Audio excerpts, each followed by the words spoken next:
અમે તમને ફક્ત રોકી રહ્યા છીએ, બરાબર? હા. એ ફરજના ભાગરૂપે. પણ તમે એપીએમસી મારે ખાલી તમે ભેગા આવો ને, હું કાંઈ વિરોધ નથી કરવાની, કાંઈ નથી કરવાની, તો કેમ રોકી રહ્યા છો?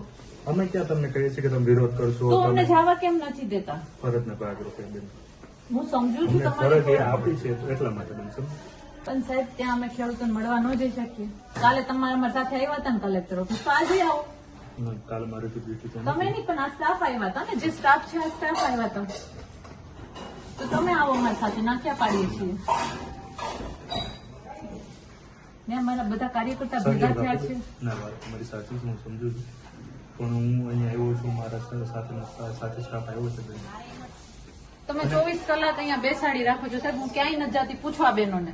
તમારી વાત સાચી છે બેન, પણ હવે ડ્યુટી છે, ડ્યુટી કરીએ છીએ અમે, બીજો કઈ તો કોઈનું પેલું કરતા નથી. તો તમે તો એટલીસ્ટ બેઠા તો છો, હું ત્યાં ઉભો છું 3 કલાક. હું આપું સાહેબ તમને ખુરશી. આ તો હું ફરિયાદ છે, નથી મેં કરતો, નીચે આપેલી જ છે. હું કહું નહીં, છું. નહીં, ફરિયાદ નહીં, તમે ફરિયાદ અમારે નથી મહેમાન કરતો. છો, અમે તમને આપીએ જ છીએ. હું નીચે કહું બધું છું. પડ્યું જ છે. હું ચાલો કહું હું છું. આપી દઉં. ના, પ્લીઝ સમજો. પણ ચેર આપવા આવું છું, નહીં ભાગી ચેર- થાય. ચેર